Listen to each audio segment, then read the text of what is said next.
Welcome. Today is the 6th day of Tammuz, the 12th of July. We are technically on the 6th reading of Parshat Chukat, but I didn't give a class yesterday, so we'll go back to the 5th one, and God willing at some other time we'll do the 6th and 7th.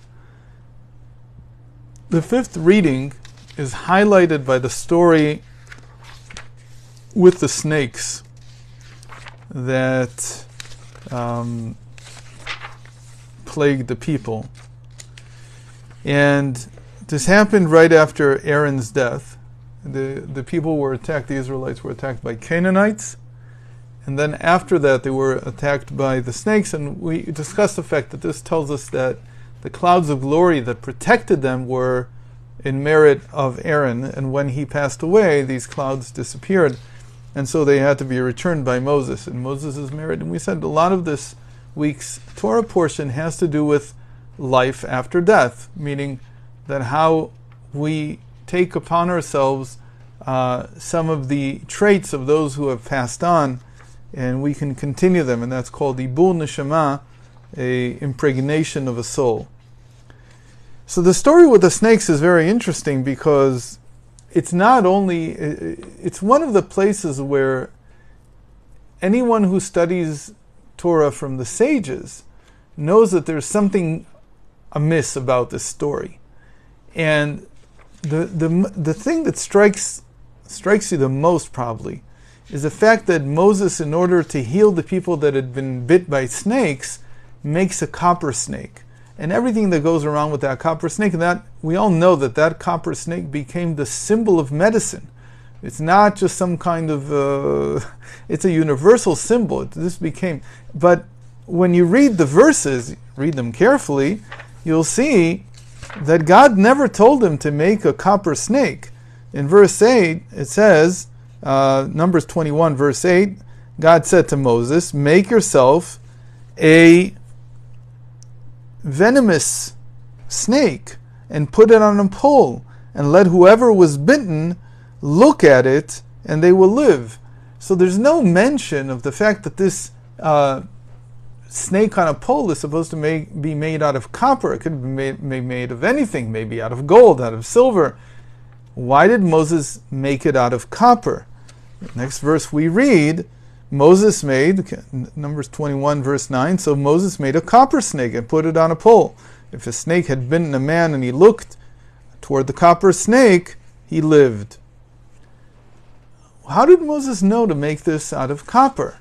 So one might say you have to make it out of something, so why not make it out of copper? But clearly in Hebrew, when you read the words in Hebrew, you immediately notice that there's a connection between copper and snake, because the word for copper is nechoshet, and the word for snake is nachash. They seem to come from the same root. Says Rashi, why did he make a copper snake? He wasn't told to make it out of copper, says Rashi. Amar Moshe, but Moses said, the Almighty called it a snake, a venomous. He didn't even call it a snake. He just said a venomous saraf. Saraf is something that has venom. So something that has venom. God didn't even command him to make it in the form of a snake. It just said something that has venom. But Rashi says God calls it a snake. This is very problematic again because God didn't even call it a snake. And I will therefore make it out of copper. Lashon nofel al lashon, because in Hebrew these two words are cognate. Snake, nachash, copper, nechoshet. Almost the same word, just nechoshet, copper is with an additional tuf at the end. So when you read this Rashi and you read the whole issue, and you understand the importance of this symbol universally, you have to ask yourself, so what is going on? God didn't say snake, so why is Moses making it out of copper? There's no basis for what he did.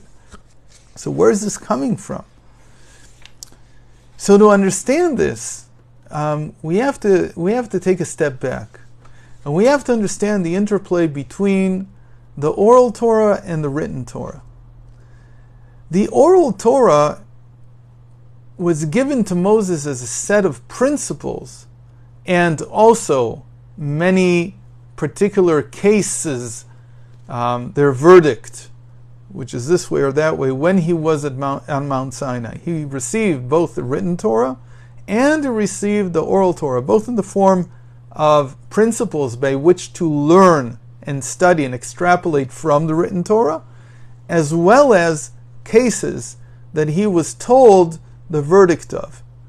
I think we discussed this once. I'm not sure if it was in these short classes, but it certainly was in my last visit to the United States.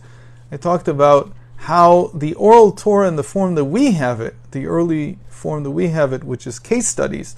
A man is walking with a pole and he happens to hit someone's vase and breaks it. What is the verdict in that case? These were cases that were actually brought to priests or to prophets who prophesied or used the Urim and Tumim in order to give a verdict in those cases. And that's the way it was retained, that's the way it was passed from generation to generation. Even the Mishnah, which is of the 3rd century already, is still written in the same form. The Talmud already asks different questions, but you have to understand that the oral Torah is part and parcel with the written Torah. You can't really separate them. The difference is, of course, that the written Torah was entirely dictated by God. The oral Torah is the achievement of the Jewish people. It's our study of God's Torah using the principles that He gave and based on what was further revealed either through prophecy or through the divine spirit to the sages of the early generations until we come to after the Second Temple period, when we move to a purely intellectual endeavor, or at least it seems to be purely intellectual. It's also more than that. In any case, so now we have the written Torah and the oral Torah. We've said a few words about them. And they really combine. You can't divorce one from the other. We don't see them as two separate things. And there's a verse that is related in Hasidic teachings to relate to the relationship between the oral and the written Torahs. And that verse is from Proverbs, and it reads, it's not a verse, it's a saying from the sages. We'll see a verse in a moment. The verse that we're going to see states that above all honor shall be a wedding canopy. This is from Isaiah 4:5. Above all honor shall be a canopy, a wedding canopy. What is honor? Honor is Torah. The sages say there is nothing as honorable as Torah. But like we said, there are two parts to the Torah, the written and the oral. The written is considered to be the masculine, the oral is considered to be the feminine. So this verse from Isaiah, above all honor shall be a wedding canopy, states in a certain sense that there is the honor of the groom for his bride and the honor of the bride for her groom. And in the case of the Torah, the written Torah cares about the oral Torah and the oral Torah cares about the written Torah. And the place that we see this is in our reading, what we just discussed. So let's see how this works. The Torah recounts that the people spoke against God and Moses. This we see in verse 5. The people spoke against God and Moses and said, "Why have you brought us out of Egypt to die in the desert?" Again, this is after Aaron passes away. So they are attacking God and Moses together. In response, God sent against the people venomous snakes. Here it says both words. Nechashim srafim. He sent the venomous snakes against them. Now, why do you have to say both? If they're snakes, they're venomous. If they're venomous, they're snakes.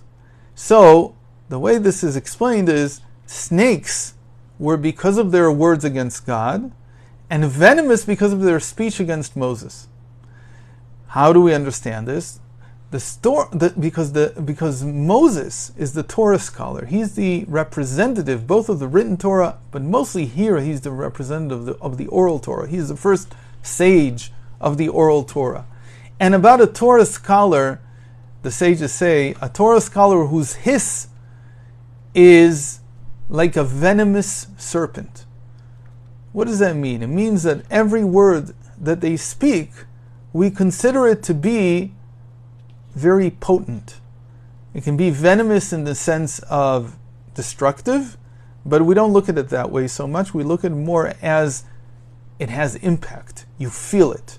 If you really understand the words of a true Torah scholar, and you dwell on each word, and this is the way the Torah is learnt, that we take apart the words of the medieval commentaries, word for word, making sure that we understand exactly why every word is in its place. What are they saying? What are they conveying to us? What are their thoughts?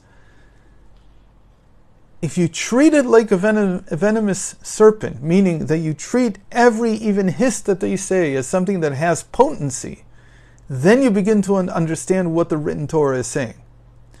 When Israel repented and said, "We have sinned, for we have spoken against God and you," this is already in verse 7. So Moses prayed for them, and God instructed him how to turn the very source of illness and death into a source of healing and life. And that's a common theme, obviously, that whatever caused the pain is also what's going to heal it. Right? That's like cures like. The verse states that God told God told Moses, "Make yourself a venomous something." It doesn't say snake. So God did not mention the word snake, which, as we said, refers to the punishment of speaking against God.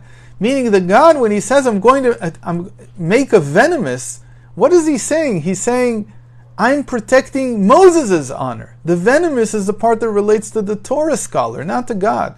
He didn't even say to make a snake. So, what do we get from this?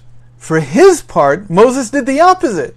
He, as Rashi says, acts as if God only said snake. He didn't even say venomous. And from the word snake, he derived the copper part. So each one is protecting the honor of the other. The written Torah is protecting the honor of Moses. The oral Torah, what Moses does, which is like the oral Torah in this case, because he's learning from what God said, but God didn't even say it. That is protecting God's honor. That's why Moses makes it into copper. Thus, even though God had not mentioned the snake, the punishment for speaking against him, Moses was careful to protect the honor of heaven. So if we go just a little bit deeper into this thinking here, and here you need to be careful, because I'm not saying that there's a piece of oral Torah in the written Torah. That's not the point here.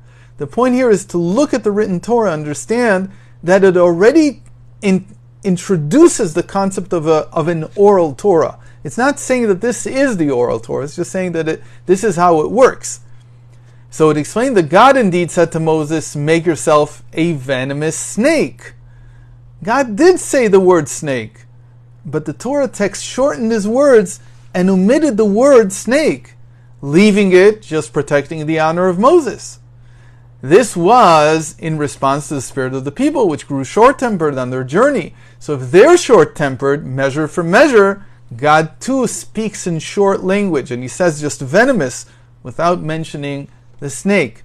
He wished, but really, why did he do this? Because he wanted to protect their honor as well, the Israelites' honor, because they're the ones who are deemed, who are destined in the end to create the oral Torah. So he doesn't want to say that it's a venomous snake. Again, the snake being now saying that it's you who did this. You hurt me. You spoke against me. So he omitted the word snake.